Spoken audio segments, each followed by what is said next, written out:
Fala pessoal, vai uma dica aqui pessoal. Esse carro chegou aqui na minha oficina, um Tingo 5. O cliente levou em outra oficina para reparar um barulho que tinha debaixo desse carro, né? Chegando lá, o pessoal trocou amortecedor, trocou bandeja, né? Trocou pivô desse carro e entregou o carro pro cliente e o barulho persistiu. Quando o cliente passava na trepidação com o carro, fazia um barulho na roda. Ao levantar o carro e verificar, detectei aqui que tem uma folga na pinça de freio, um desgaste no cavalete, né? Onde a gente vai tirar aqui agora e vai fazer a retífica do cavalete e vai estar solucionando esse problema.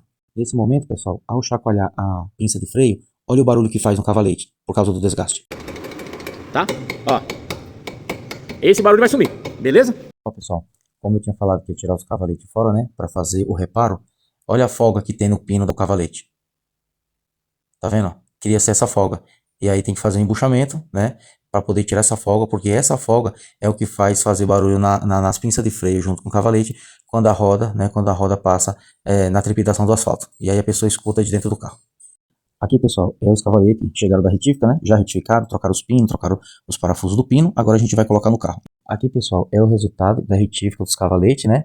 E zerou o barulho das pinças de freio do carro. Agora o carro pode passar no asfalto irregular, que não vai fazer mais barulho na pinça de freio. Pessoal, mais um problema resolvido aqui para a oficina Top Car. Se vocês gostaram do conteúdo, não se esqueça de se inscrever, curtir e comentar. Até o próximo vídeo.